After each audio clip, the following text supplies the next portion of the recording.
Welcome to another Tweedy Outdoors video. I'll be honest with you, I was a bit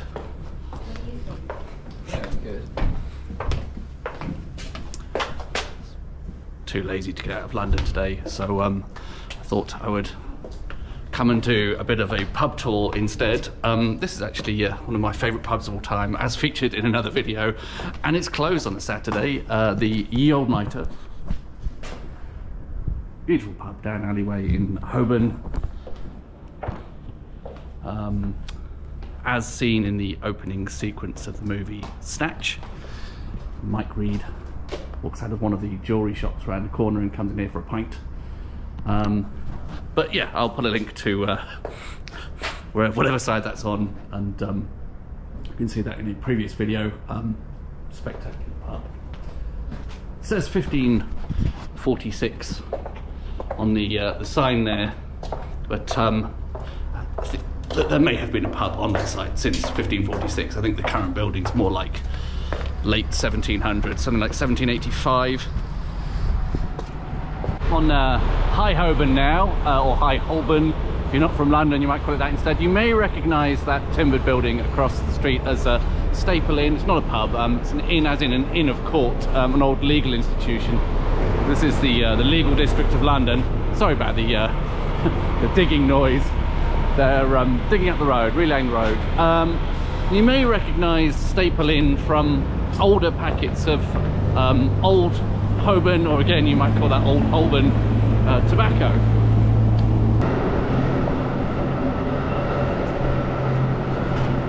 So this is going to be my actual first port of call, the City of Yorke, which I'm struggling to get a decent angle on because there's a fence there.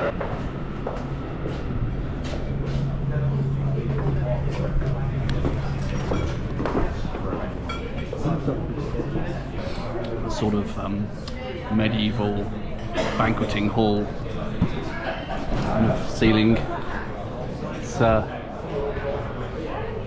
rather impressive. These are old sherry butts. It's probably 1920s, what's occasionally called mock Tudor, the interior. But I think there has been a pub on this site since the getting back to about the 16th century. Not the current building. Some quite a special pub to me. This is long before I lived in London. My mum had a book of the food of the British Isles. I think it was a Time magazine publication from the 1970s, and in addition to sort of showcasing British cuisine, much enjoyed as that was globally in the 1970s, they also had a section on sort of pubs and restaurants, and they showed a picture of this pub. I think it was sort of looking along down the side where they have these this kind of almost like compartments on a train carriage. I was spellbound by it. I thought, what a spectacular looking pub. Still had these same globe lanterns and the giant cherry butts that are there now. And I set myself the task of finding it. They didn't have the name in, or at least the name wasn't the same back then. So it took quite a few years before I actually managed to pin it down. But to some extent, this is the pub that started my love affair with pubs.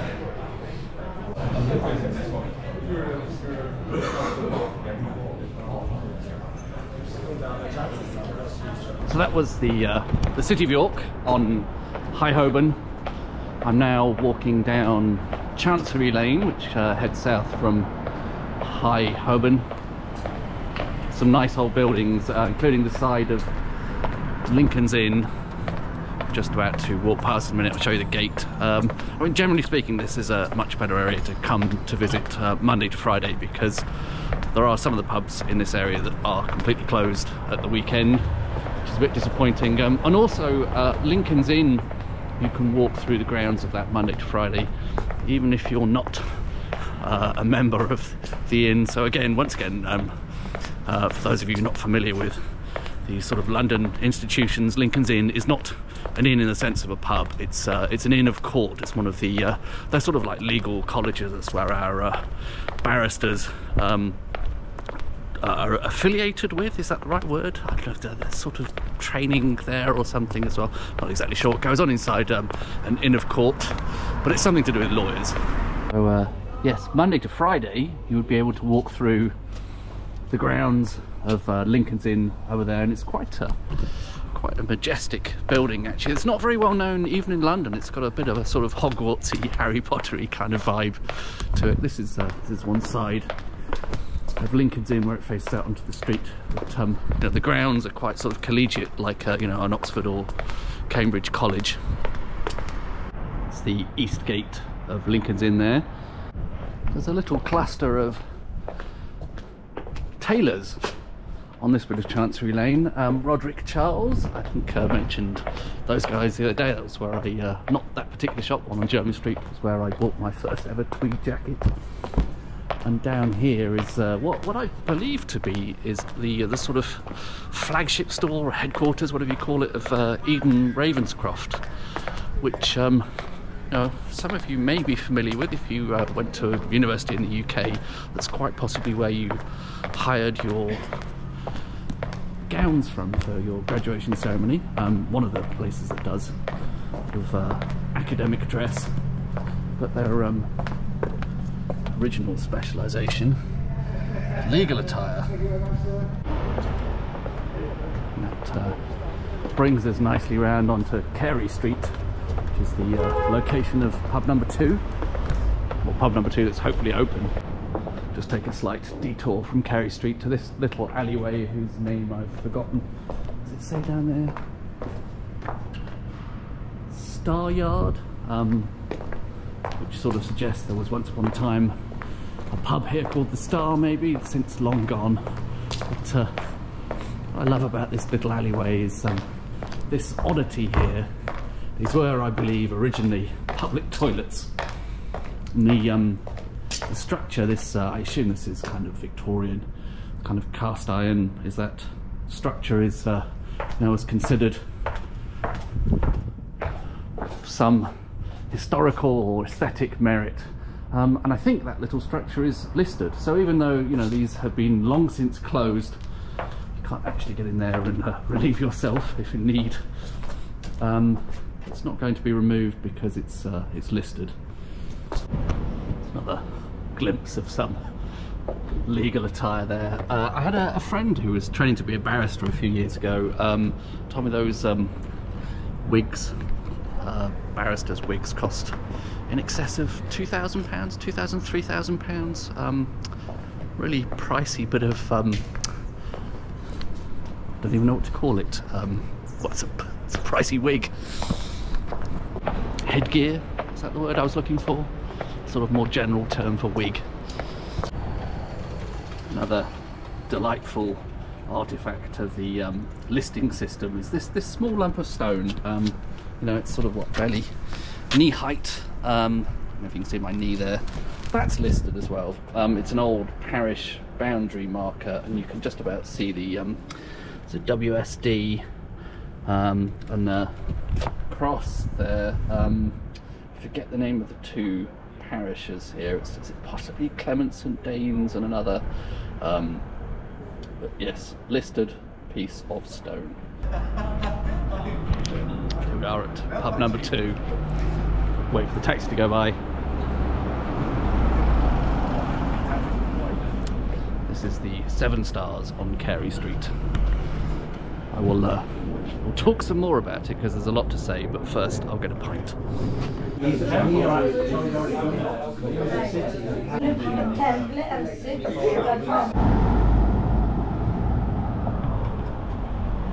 How many pub windows have a coprolite in them?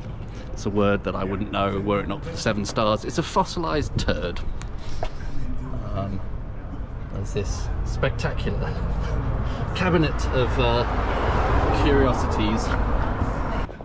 Hopefully you got a quick sense of what the interior is like from that brief glimpse there. But 1602 it says on the sign. Not sure there's very strong evidence to support that, but you know, if that were true, I think that would make this the oldest pub in London, and I spent far more time than anyone really reasonably should looking into this a few years back, because of course, you know, London was mostly wiped out by the Great Fire 1666, and the end of the Great Fire, the extent to which it reached, more or less the far end of Carey Street down there, perhaps a little bit further, just a couple of 100 yards to the east of here. So had this pub been, you know, perhaps even at the far end of Carey Street in 1666, it would have burnt to the ground. Now then, behind us, oh, terrible camera work time, over there, that edifice is the Royal Courts of Justice. And that was constructed in, I believe, was that something like the 1870s, late 1800s, and that wiped out the entire southern side of Carey Street. There's nothing now remaining of the original buildings of Carey Street. And there were, before the construction of the Royal Courts of Justice, there were a few pubs on Carey Street. If you look at the old records, now there is only one. So had Seven Stars been at the east end of Carey Street, would have been wiped out in the 1660s by the Great Fire of London. Had it been on the south side, it would have been wiped out in the late 1800s. And actually the western end of Carey Street, it sort of abruptly stops. I don't know if you can see down there with that fence. The western end of Carey Street also destroyed in what I think are called the Old Witch clearances. Sorry about the constant car noise. So the Old Witch is a kind of semicircular road that is just north of the Strand and or Fleet Street down there. And Old Witch was originally, surprisingly, quite a dangerous slum. Apparently walking just from Fleet Street or the Strand up to High Holborn was considered sort of taking your life into your own hands. The original sort of slum housing was all destroyed in the early 1900s to make way for a sort of grand Parisian style boulevard, which is Kingsway today. Maybe we'll see a quick glimpse of that later. It's also got a kind of subterranean tram line running under it. So if it were indeed true that the Seven Stars dates to 1602, that would be an amazing survival, because south side destroyed by the Royal Courts of Justice, eastern end destroyed by the Great Fire of London, western end destroyed by the Old Witch clearances in the early 1900s. I think the reality is probably 1602 is down to a kind of a smudge, because if you look at the old maps of London from the latter half of the 1600s, this was actually still fields where Carey Street is laid out now, up until the 1680s, and this road was laid out in the 1680s. So I think sadly actually the real date of the Seven Stars is probably 1682 rather than 1602, and at some point, you know, that was written in smudgy handwriting or smudgy typing and somebody misread it. Another thing rather special about the Seven Stars is its landlady, who I'm ever so slightly intimidated by. She's in there right now, bless her. But you know, a braver man than I would go and ask if we could have a quick chat on camera. But I'm terrified of being told to sling my hook and never come back again. But Roxy Beaujolais, the very flamboyantly named landlady of the Seven Stars, is actually quite a pivotal figure in pub history in the UK. She used to run a pub called the Three Greyhounds in Soho, which is sort of largely credited with the kind of British pub food renaissance, which I have, you know, ever so slightly mixed feelings about, because I'm really not a fan of gastropubs, but sort of proper pubby pubs, which the Seven Stars still is. You know, it is absolutely a pub. You can still come and have a pint, and you know, it isn't a restaurant hiding in the carcass of a former pub. It's absolutely a pub still. But the Three Greyhounds in Soho was credited as one of the sort of first pubs that started taking pub food actually quite seriously. You know, and it would be a reason to go to the pub in its own right, and not just something to soak up the booze.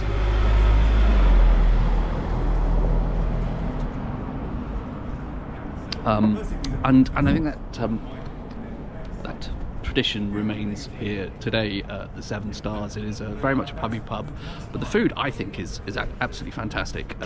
It's as they say on the sign, gastronomic food. I think that's definitely a fair description, and it sort of has something of a kind of air of Keith Floyd, of that sort of era of great British chefs. Or I think Roxy May actually originally hailed from Australia, but either way, you know, quite a pivotal role she played in the sort of transformation of pubs from you know, just straightforward boozers, which is not something I in any way think is a bad thing.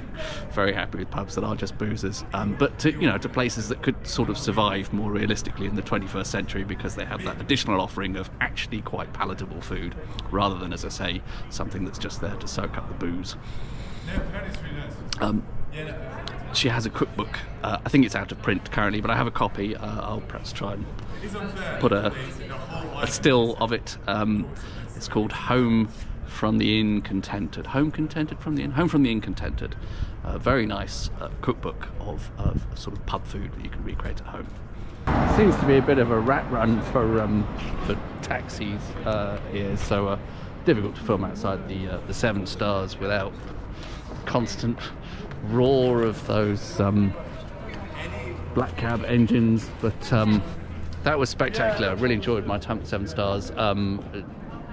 Rather drawn out more than I expected, because bumped into a friend here who absolutely doesn't want to be on camera under any circumstances. Right, perhaps one final pub. Look at that lovely array of red telephone boxes. Can you see the moon up there above the Royal Courts of Justice? One of the towers? You probably can't, can you? Boundary of the City of London there. I think the dragon on the little column there. Founded by a dragon? Yeah, that's what happened. Right, probably final pub of this you know, not very prolific pub crawl, if we're only getting to 3 pubs. The Blackfriar at Blackfriars. It always it's weird sort of corner-shaped survivor here. Always reminds me a bit of the is it called the Crimson Permanent Assurance Building? Crimson Permanent Insurance Building from Monty Python, The Meaning of Life. This is quite a spectacular pub on the inside. I hope I can show you a little bit of the art deco interior, art something interior. It's got a lot of these kind of bronze bas relief friezes, is that the right word, of monks, in keeping with the Blackfriars setting.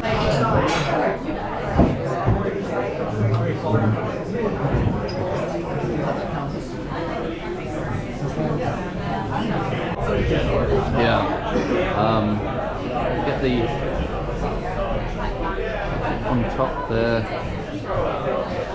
monks frolicking, making I think they're making wine and all making cider over there, playing musical instruments. Talk of cherubs replacing monks replacing cherubs, and I don't know what it's like, feasting or something. Right, well, that's it. I feel as though 3 pubs, possibly a bit of a short pub crawl, but there you go. That's the way it falls sometimes. I was waylaid at the Seven Stars, partly because it's just a very nice pub to be in, but also because a friend joined me there, and I had a very nice time actually there. So you know, hopefully provided you with some entertainment, inspiration, whatever. Thank you very much for watching, and I hope sometime soon I will actually summon the effort to get out into the countryside proper rather than just wandering around London pubs.